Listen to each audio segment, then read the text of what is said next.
We have Arash here. We met 1 year ago. Yeah. Right? One and a half years ago after the FIBO. Yes. So you were at our gym in Vienna, and you invited us to your living room and to your house to talk about a little bit about the business and bodybuilding and all this stuff. Absolutely. And thank you very much for this. My pleasure. Thank you. When I was in Vienna, these guys took very good care of me. Awesome gym. One of the best gyms in the world by far. I was so impressed with the gym and also with them. You guys are just so cool, so polite, and we share the passion for bodybuilding. And I'm in the gym today. I'm 4 weeks from the Olympia, and I turn the corner and I see him. And he didn't know I live here, so he didn't tell me. So I said, you have to hang out afterwards. I'm sorry for that. No problem. So we just had our post-workout meal, and now we're going to talk a little bit for you guys. Yes, we were also invited for food and for a meal, and that's great after a workout, man. Yeah. So can you maybe tell us a little bit, because last year at the Mr. Olympia, you told me you were not very, your shape wasn't on point, right? Yeah.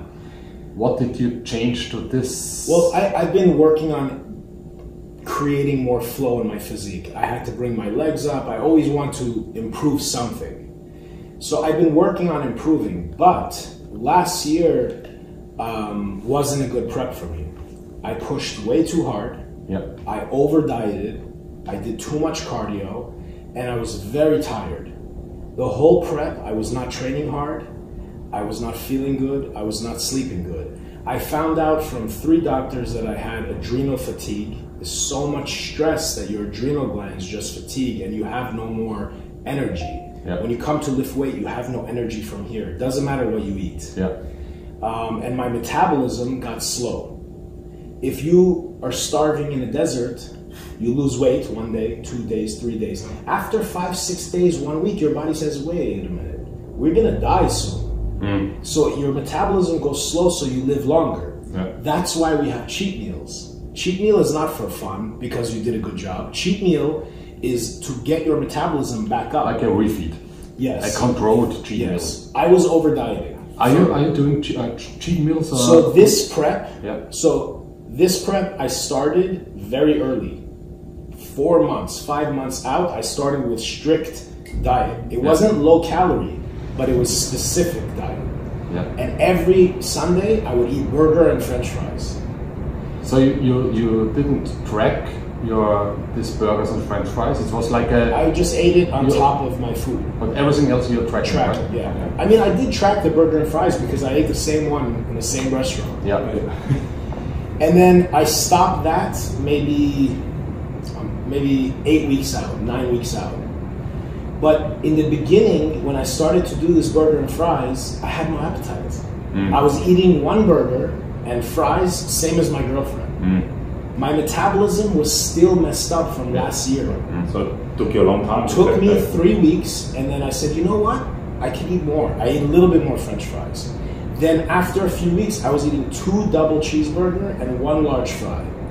And I was looking better every single time the day after. So to go back to 2018, I was fried. I was exhausted. I was tired. And when your body is tired and it's stressed and metabolism is slow, you don't get leaner. You look like shit. Your muscles do not look fresh and hard. Yep. And the worst thing for a bodybuilder, you hold water. Yep. So I always go into competition thinking I'm gonna win. Last year, I went into the competition just trying not to get embarrassed. Yeah. Okay. We see that, for example, because when we doing like the peak week, the last week in front of a contest, we're doing it the same. I think so, because I'm talking about natural bodybuilding, and you see that even if you at the end of the peak week you raise the carbs, you lose weight because there's less stress in your body. Yes. And so I think stress management is the foundation of everything. Absolutely. It's so stress kills mammals. Yeah. It kills human beings. You can smoke drugs every day and live to your 90. But if you have stress and anxiety, you will die at 50. Yes. We can make a whole nother video. If you want, we could do Skype videos when you go back to Vienna. We could do a whole video about Peak Week. Yeah. There is no answer for Peak Week. Everybody is different. And me, every single time, my Peak Week was different. Why? I look different. My condition is different, and I have to make a weight. So for classic physique, most of the time, 2 weeks out, 1 week out, I look excellent. But if I'm 10 pounds heavy, I have to lose 10 pounds, and then in 24 hours gain it back, but don't spill over. You know, so you have weight classes in classic physique? We don't have weight classes. In professional bodybuilding, there's no weight class. But what they did in classic physique, and it makes sense, they didn't want guys' proportions to get too messed up. So they said, if you are this tall, you can only weigh this much. Okay. So I am over 5'10", I can weigh 215 pounds. So do you do water cuts like in Mr. Olympia, Brian, he's 185 pounds. Chris Bumstead, number 2, he's 230 or 40 pounds. So we all weigh different, but it has to do with our height. So the proportion is important. Correct. And the top 5 guys in the world, the top 6, we all fight to make weight. There's some of the guys that they're lighter, but they're not big enough. So the closer I am to the weigh-in, the easier it is. The leaner I am, the less water I hold. The less stress I have, the less water I hold. So for me, Peak Week has a lot to do with making weight. For most bodybuilders, I'm not going to go into water and salt. It's too confusing. If you look good, don't change it. You look good. You look good. Muscle is water, 80%. So if you pull water, like for 2 days, you get soft. You don't look hard. And one of the biggest things in Peak Week is carb depletion. And most guys do not know why they're doing this. When you guys do carb depletion and you work out for 3-4 days with no carb, all the glycogen, all the carb leave your muscle.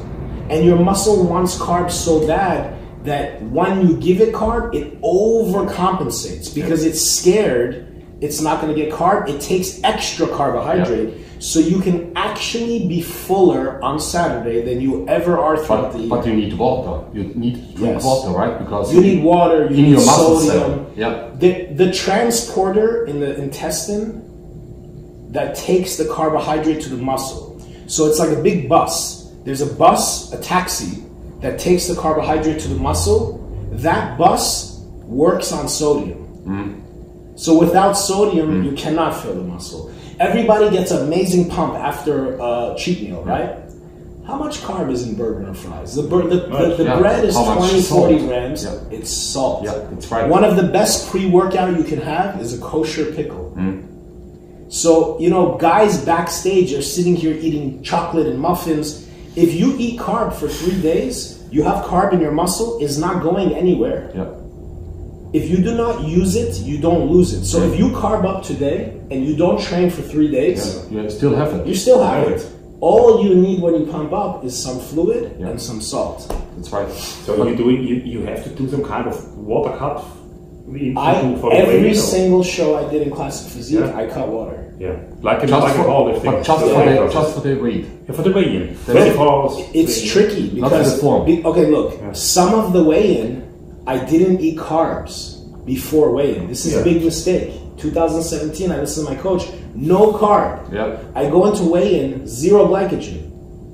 You take a big guy with this much muscle, 0 glycogen, it's going to take you 2 to 3 days to fill back up. So now you cannot do salt and water and carb. That's when you get soft. The best thing to do is you eat carb the whole week going into weigh-in. Not too much. Maybe you pull protein back. Maybe you pull vegetable back. You eat the carb, you eat the carb. If you have to cut the water, you cut the water. After you weigh in, when you get off the scale, you don't go sit there and eat. You drink. You drink. It's the same thing like powerlifters and weight classes are doing. To cut, you know, the whole volume out, to cut the water out and then they drink like hell. Why are there so many guys who are still cutting water in front of a contest? Because, you know, a lot of guys in professional bodybuilding. You mean not for the weigh-in, just for the show? Yeah, for the show. Because this has nothing to do with bodybuilding. This has to do with the psychology of man. It is easier to follow the herd. It is easier to follow everybody and fail than to do your own unique, original protocol and fail. Yes. Yeah, you're right. Everybody tells me they look better 2 days after the show. That doesn't count because, first of all, you have no stress. And you actually slept. Most people don't sleep for 1 month before the show. But they go out and they eat and they drink. They drink, yeah. You know, so yes, you need fluid. But that does not mean everybody should go and drink 1 gallon and then they're going to eat salt and carb and then say they got bloated because Arash told them this on YouTube. When you're carbing up, even now, I'm not carbing up. I do not drink fluid when I eat food. Do not drink any fluid when you eat carbs together. Do not drink any fluid when you're eating dinner with your family at a restaurant. Because when you're eating, first of all, carbohydrate holds water. So your stomach is going to get bloated and you're going to hold water. So don't drink for 10-15 minutes before the meal. Don't drink for 10-15 minutes after the meal. But even if you're not bodybuilding, I love drinks. I go to restaurants, dinner, I get iced tea, I get Diet Coke, I drink 3 Diet Coke with my dinner. My stomach comes to here.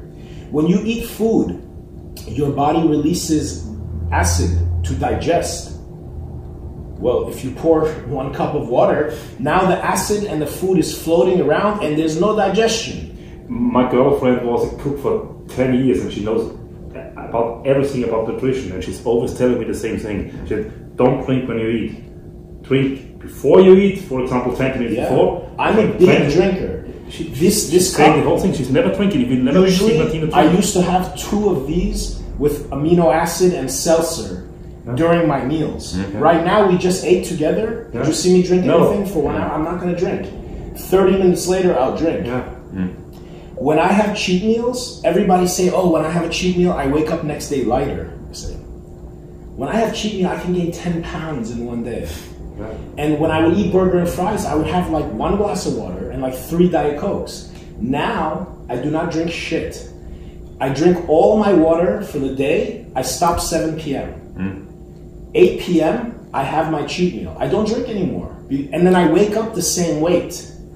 There's too much food, too much salt to mix with water.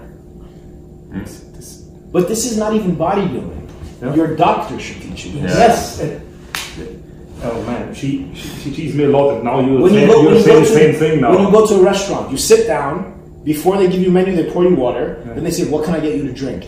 Next thing you know, you have 1 soda, 1 water, and 1 beer or wine. You know, when she will see this video, I will hear some stuff like I told you.